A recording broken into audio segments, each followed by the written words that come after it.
नमस्कार। राजस्थान की तमाम फटाफट खबरों में आपका स्वागत है। खबरों के लिए आपसे निवेदन कि यदि आपने राजस्थान की खबरों के लिए आपके अपने चैनल को सब्सक्राइब नहीं किया तो कृपया करके राजस्थान की खबरों के लिए आपके अपने चैनल को सब्सक्राइब करना ना भूलें। आप सब्सक्राइब करते हैं तो हमें हिम्मत होती है सही और सच्ची खबरें आप तक पहुंचाने की, वरना मीडिया किस तरह की खबरें आप तक पहुंचा रहा है यह आप भली भांति जानते हैं। मीडिया आपके बच्चों की बेरोजगारी की खबर कोई नहीं पहुंचा पा रहा है, या स्वास्थ्य सेवाएं किस तरह से आपको मिल पा रही है उसकी कोई खबर नहीं है, या आपकी बच्चों की महंगी होती शिक्षा की कोई खबर नहीं है। यानी कि मीडिया को आपकी कोई चिंता नहीं है, नहीं उसको आपकी परवाह है। जब आपकी परवाह नहीं तो आप क्यों इतना परवाह करते हुए मीडिया को देखते हो, जहां फर्जी खबरें, झूठी खबरें और ऐसी खबरें दिखाई जाती है जिससे आपको कोई सानी नहीं या आपका कोई मतलब नहीं है। तो क्या है आज राजस्थान की बड़ी खबर। राजस्थान की राजधानी जयपुर में सुबह के 5:44 उदयपुर से 34 यात्रियों को लेकर जयपुर आ रही स्लीपर कोच बस के यात्री जाग चुके थे। जयपुर सिर्फ 11 किलोमीटर दूर था। यह दूरी तय करने में बमुश्किल 30 मिनट और लगने थे। मंजिल करीब थी। यात्री सामान संभाल रहे थे। बस के आगे पीछे और कई वाहन जयपुर की ओर आ रहे थे। तभी बगरू से आ रहा 18 टन एलपीजी से भरा टैंकर रिंग रोड पर जाने के लिए डीपीसी कट की तरफ घुमा। इसी दौरान अजमेर जा रहा कंबलों से भरा कंटेनर टैंकर से टकरा गया। टैंकर के 3 वाल्व टूट गए। एलपीजी का रिसाव हुआ। आग लगते ही बस का मेन गेट लॉक हो गया। 1 किलोमीटर तक गैस फैल गई। वाहन चालकों ने समझा धुंध फैल रही है, वाहन बंद हो गए। स्टार्ट करने की कोशिश में चिंगारी उठी तो गैस ने आग पकड़ ली। गैस के गुबार में विस्फोट होते रहे। 12 लोग से अधिक जिंदा जल गए। 32 लोग घायल हैं। 27 लोग 80% से ज्यादा जल गए। सिर्फ उनके लिए आप दुआ कर सकते हैं। भांकरोटा में शुक्रवार को सुबह हुए हादसे की 3 बड़ी वजह बताई जा रही है। मोटी कमाई, अवैध वसूली और हाईवे पर प्रोजेक्ट धीमे चलने का कारण। लेकिन आप चिंता ना करें, आप बहुत जल्दी इसको भी आप भुला देंगे। अभी आप इसकी बड़ी वजह ढूंढेंगे, बड़ी चर्चाएं करेंगे, बड़ी कमेटियां बनेगी। थोड़े दिन बाद में कोई दूसरा हादसा हो जाएगा तो आप उस पर लग जाएंगे, जबकि इसमें मौत किसकी हुई? आपके परिवार के किसी सदस्य की हुई होगी या किसी जानकार की हुई होगी। अगर नहीं भी हुई तो किसी दूसरे की, कोई न कोई तो किसी न किसी परिवार का सदस्य तो वो रहा ही है। लेकिन उससे कोई फर्क नहीं पड़ता आम जनता को। आप चाहे कितने ही कुचले जाओ, आप चाहे कितने ही दबाए जाओ, लेकिन आपको आपकी समस्याओं से ही कोई सरोकार नहीं है, क्योंकि अब आप इस तरह से बना दिए गए मीडिया के द्वारा कि आपको अपनी ही समस्याओं से कोई दिक्कत नहीं है।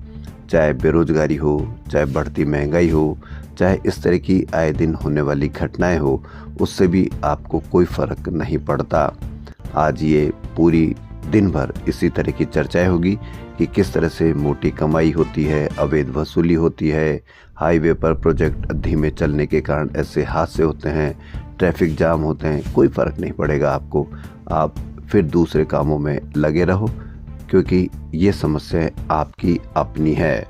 हादसा कितना खतरनाक है कि टैंकर हादसे में एक लाश का चेहरा झुलसा, सिर्फ पैरों में बिछिया थी। बिछिया से ही पहचान की गई। ये कांस्टेबल अनीता मीणा की है। वहीं एक राधेश्याम चौधरी, दैनिक भास्कर की बड़ी खबर, आखिरी शब्द मुझे बचा लो, कोई गाड़ी में ले चलो, किराया मैं दे दूंगा। और ये कहते हुए राधेश्याम चौधरी भी झुलस गए। 12 लोग जिंदा जले, एक भी जिस्म को कफन नहीं मिला। 27 लोग 80% झुलसे। इनकी जिंदगी की दुआ भी करें और साथ साथ हर जगह इस तरह की कोई सिस्टम अगर फेल्योर है या कोई आपको समस्या नज़र आती है तो उसकी शिकायत भी करना सीखें, क्योंकि यह हो सकता है कि आपको इस तरह का समस्याओं का सामना नहीं करना पड़े, लेकिन यदि आप समस्याओं की शिकायत करेंगे तो किसी दूसरे व्यक्ति को इस तरह की समस्याओं का सामना नहीं करना पड़ेगा। लेकिन आप बेफिक्र जिंदगी जीते चलो। आप ऐसे टाइप के लोग हो चुके हो। आप टोल देते हो लेकिन आपको सड़कें टूटी हुई मिलती है, लेकिन आपको उससे कोई फर्क नहीं पड़ता। आप इसकी शिकायत भी नहीं करते हैं। आपको गड्ढों वाली सड़क मिलेगी टोल देने के बाद भी, फिर भी आप इस तरह से वहां से निकलते हैं जैसे टोल देना आपकी मजबूरी है। उसी तरह से टूटी हुई सड़क पर चलना भी आपकी मजबूरी है। आपको पता ही नहीं है कि शिकायत किससे करें, और शिकायत आप करते भी नहीं हैं।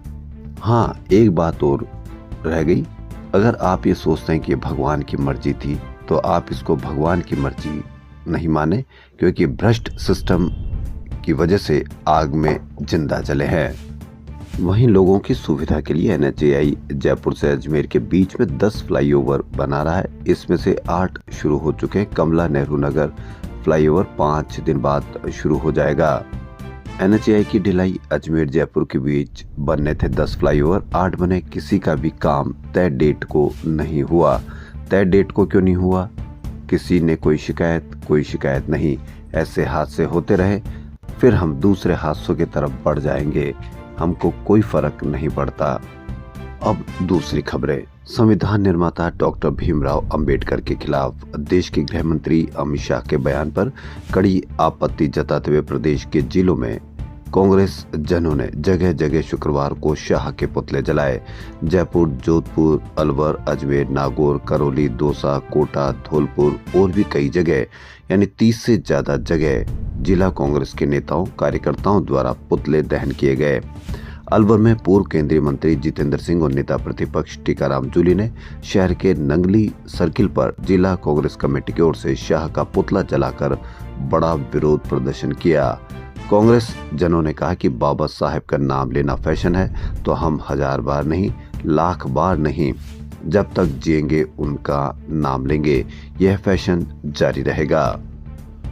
राजस्थान में रोड इंजीनियरिंग की सैकड़ों खामियों और ब्लैक स्पॉट ठीक नहीं किए जाने का नतीजा है कि हर साल रोड एक्सीडेंट बढ़ते जा रहे हैं। राजस्थान में रोड एक्सीडेंट से मौतें किसी महामारी से भी ज्यादा है। 2014 में अब तक राजस्थान में 1,11,000 से ज्यादा लोग सड़क दुर्घटनाओं में जान गंवा चुके हैं। 2024 का साल जाने के अंतिम दिनों में शुक्रवार को हुए राजस्थान के सबसे बड़े रोड एक्सीडेंट और अग्निकांड ने प्रदेश को दहला दिया। लेकिन आप इतने रोड एक्सीडेंट होने के बावजूद भी आप सड़कों पर देखेंगे कि किस तरह से तेज चलाती हुई गाड़ियां, भीड़ में तेज चलाती हुई गाड़ियां आपको मिल जाएगी, लेकिन मजाल कोई उसको टोक सके, रोक सके। यह एक्सीडेंट आपको ही करने जा रहा है, लेकिन हमको कोई फर्क नहीं पड़ता। हम कहते भी नहीं है, टोकते भी नहीं है। अभी कुछ दिन पहले ही सीकर रोड भरी भारी भीड़ में 200 की स्पीड से एक गाड़ी चली। 200 की स्पीड, हाईवे पर भी 200 की स्पीड हो तो वो भी एक एक्सीडेंट का सबसे बड़ा कारण होता है। लेकिन कोई दिक्कत वाली बात नहीं। आप लगे रहें कि किसके नीचे क्या मिल रहा है, उसमें ही आप खुश रहें। चाहे आपके बच्चों के, चाहे आपके घर में रोजगार नहीं मिल रहा, लेकिन आप ये जरूर लगाइए कि दूसरे के घर में या दूसरे की जगह क्या मिल रहा है या क्या मिलने जा रहा है। इसी में आप अपना टाइम पास कीजिए, जिंदगी पास कीजिए। फजललाल शर्मा शुक्रवार को माजरा काठ में दिवंगत ASI सुरेंद्र सिंह के घर पहुंचे। उनके परिजनों को ढांढस बंधाते हुए कहा कि दुख की घड़ी में सरकार साथ खड़ी है। उन्होंने परिवार को हर संभव मदद का आश्वासन दिया। सीएम के काफिले में कार की टक्कर से हुई थी ASI की मौत। ASI सुरेंद्र के बेटे व बेटी के लिए परिजनों ने मांगी सरकारी नौकरी।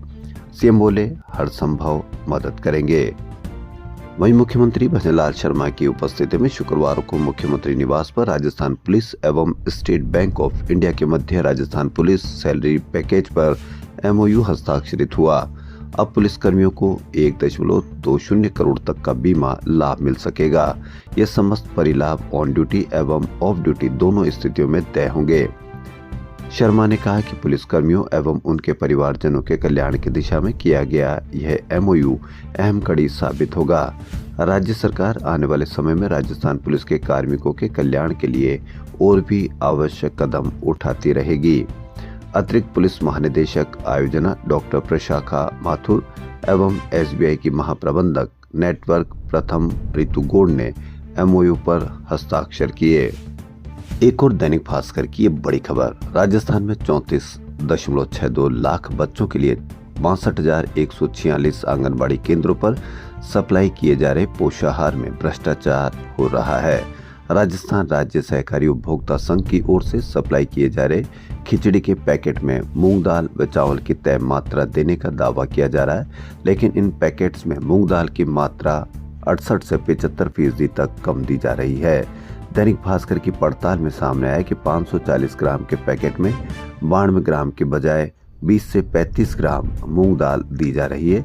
इसी तरह 480 ग्राम के पैकेट में 81 ग्राम की जगह महज 10-20 ग्राम मूंग दाल भेजी जा रही है। सीकर, नीमका थाना, चूरू और भी कई जगह 8,741 आंगनबाड़ी केंद्र है। भास्कर का रिपोर्टर इनमें से 70 केंद्रों पर गया और खिचड़ी पैकेट खुलवाकर चावल व दाल का मौके पर ही वजन कराया। आवश्यक नहीं कि वहां कोई रिपोर्टर जाए। यदि आप भी इस तरह से जाकर चेक कर सकते हैं तो आपको भी इस तरह का काम करना चाहिए, लेकिन आप करोगे नहीं क्योंकि आप दूसरे कामों में इस तरह से लगा दिए गए हो कि आपको दूसरी जगह ढूंढना है कि वहाँ क्या मिलता है। आप हर जगह जाकर एक आम आदमी ये चेक कर सकता है। सड़क बनती है तो आप चेक कर सकते हैं कि कितनी सड़क की मोटाई, कितनी सड़क में मिलावट या कितनी सड़क में क्या मिलाया जा रहा है। आप कोई सड़क पर गड्ढे देखें तो आप उसकी शिकायत कर सकते हैं। आप महंगी होती हुई शिक्षा देखें तो आप उसकी शिकायत कर सकते हैं।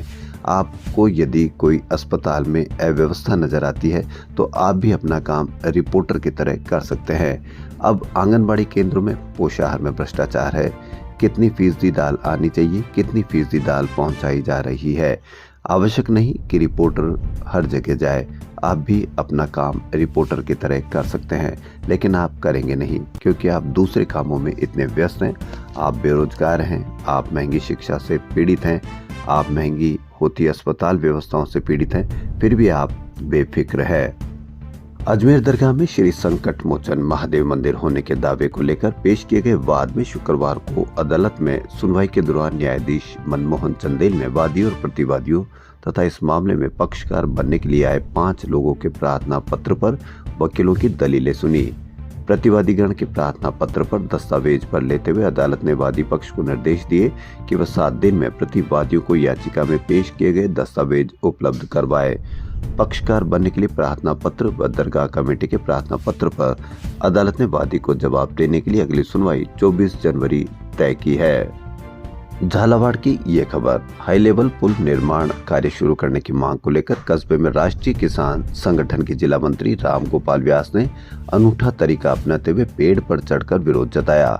आहू और क्यासरी नदी में हाई लेवल पुल के निर्माण कार्य 5 साल से बंद पड़े हैं। क्षेत्र के लोगों को बारिश के दिनों में परेशानी का सामना करना पड़ता है। ऐसे में पुल निर्माण शुरू करने की मांग पर किसान नेता राम गोपाल व्यास शुक्रवार को पेड़ पर चढ़ गया। बाद में पचपहाड़ तहसीलदार के आश्वासन पर किसान नेता को पेड़ से उतारा गया। तहसीलदार ने आश्वासन दिया है 5 साल से पुल का काम बंद पड़ा है, अब कितने साल तक और बंद रहेगा, यानी कि आपको अपनी जो खुद की समस्या है उसको आप 10 साल में पूरा नहीं कर सकते और आपको समस्या बताई जा रही है कि बांग्लादेश में क्या हो रहा है। बांग्लादेश की समस्या आप किस तरह से हल कर सकते हैं, इस पर आप अवश्य विचार करें। आप खुद की समस्या आप दूर करने का प्रयास करें, ना कि किसी दूसरे देश की समस्या का सामना करना पड़े या आप उनकी समस्याओं का समाधान करने के लिए आप लगे हुए हो। जबकि ये देखा कि हाईवे पुल 5 साल से बंद पड़ा है, किस तरह से किसानों ने कई बार इनको ज्ञापन दिया होगा, कई बार विरोध जताया होगा। एक पुल नहीं बनवा पा रहे, लेकिन दूसरे देशों की समस्याएं समाधान करने के लिए वहां जितने भी लोग होंगे वो सब लगे हुए होंगे। राजस्थान में अगले 8 से 10 दिन कड़ाके की सर्दी पड़ेगी। मौसम विभाग ने दिसंबर के आखिरी तक एक हफ्ते में बैक टू बैक 2 पश्चिमी विक्षोभ सक्रिय होने से मावठ का दौर चलेगा। वहीं बीते 24 घंटों के दौरान ज्यादातर शहरों में शीतलहर का प्रभाव रहा और दिन के पारे में गिरावट हुई। वहीं रात के तापमान में हल्की बढ़ोतरी दर्ज हुई। केवल 2 शहर माउंट आबू और सिरोही में न्यूनतम तापमान 5 डिग्री से कम रिकॉर्ड हुआ। इसके अलावा ज्यादातर शहरों में 2 से 4 डिग्री बढ़ोतरी हुई। 2 दिन बाद उत्तरी पूर्वी इलाकों में बारिश का अनुमान। मौसम विभाग के अनुसार एक कमजोर पश्चिमी विक्षोभ सक्रिय होने से बादल छाए रहेंगे। कोटा की एक और खबर। कोचिंग कर रहे विद्यार्थी मयंक सिंह ने शुक्रवार को रोड नंबर 5 पर स्थित हॉस्टल में सुसाइड कर लिया। छात्र बिहार का रहने वाला था। सुबह उसके दादा से फोन पर बात की, उसके बाद कमरे में जाकर फांसी लगा ली। कोटा में रोज प्रतिदिन आपको ऐसे हादसे होने की खबर मिलती है, लेकिन इन हादसों से आपने क्या सीखा? क्या आप अपने बच्चों को उसकी आज़ादी दे पा रहे हैं? क्या आप मालूम कर पा रहे हैं कि जो आप नहीं कर पाए वो आपके बच्चे क्यों करें? यदि आपको लगता है कि बच्चे वह आसानी से कर लेते या कर लेंगे, तो आपने क्यों नहीं कर पाए? आप क्यों नहीं डॉक्टर, इंजीनियर बन पाए? आप ज़्यादा क्यों नहीं कमा पाए? यदि आप अपने आप को ज़्यादा कमा नहीं पा सकते या आप इंजीनियर, डॉक्टर नहीं बन सकते, तो आप अपने बच्चों पर इस तरह का दबाव क्यों? रोज कोटा में इस तरह के हादसे होते रहते हैं, लेकिन फिर भी लगता है कि कोई माँ बाप, पेरेंट्स इसके लिए कोई जिम्मेदारी समझता नहीं। रोज कोटा में हजारों छात्र उनके माँ बाप छोड़ने आते हैं। कोई भी किसी प्रकार से कोई जिम्मेदारी लेने को तैयार नहीं कि हादसे होने में उनका भी बहुत बड़ा योगदान है। राष्ट्रीय विधिक सेवा प्राधिकरण के निर्देश पर इस वर्ष की 4थी राष्ट्रीय लोक अदालत का आयोजन रविवार को किया जाएगा। प्राधिकरण के अध्यक्ष एवं सेशन न्यायाधीश चंद्रशेखर शर्मा की अध्यक्षता में जोधपुर महानगर न्याय क्षेत्र में पदस्थापित मुख्य महानगर मजिस्ट्रेट एवं समस्त मजिस्ट्रेट स्तर के न्यायिक अधिकारीगण के साथ शुक्रवार को बैठक का आयोजन हुआ। इस दौरान न्यायिक अधिकारीगण को लोक अदालत की भावना से अधिक संख्या में राजीनामा योग्य प्रकरणों का निस्तारण करने के निर्देश दिए हैं। जयपुर में 4 दिवसीय जयपुर ज्वेलरी शो का शुक्रवार को आगाज हुआ। सीतापुरा स्थित कन्वेंशन सेंटर में शुरू हुए शो के दौरान उद्योग एवं वाणिज्य मंत्री कर्नल राज्यवर्धन सिंह राठौड़ ने कहा कि दुनिया का सबसे बड़ा जेम बोर्स जयपुर में स्थापित किया जाना चाहिए। राजस्थान सरकार इस पहल का समर्थन करेगी। उन्होंने जयपुर एयरपोर्ट के पास 100 एकड़ में दिल्ली के भारत मंडपम जैसा कन्वेंशन सेंटर बनाने का प्रस्ताव रखा, ताकि राष्ट्रीय अंतर्राष्ट्रीय स्तर के कार्यक्रम जयपुर में आयोजित किए जा सके। राजस्थान की खबरों फिलहाल इतना ही। यदि आपको राजस्थान की खबरें पसंद आ रही तो आपके अपने चैनल को सब्सक्राइब करना ना भूलें। हाँ, एक बार पुनः आपसे निवेदन, यदि आपको कहीं पर भी कोई कमी नजर आती है तो राजस्थान सरकार की 181 इस पर आप शिकायत दर्ज कराएं, ताकि आप हर चीज की समस्या से, हो सकता हो कि उससे आपको समस्या नहीं हो, लेकिन यदि आप समस्या देखते हैं तो आप अवश्य शिकायत करें, ताकि दूसरा आपका कोई साथी उस समस्याओं से 2-4 नहीं होना पड़े। फिलहाल इतना ही। धन्यवाद।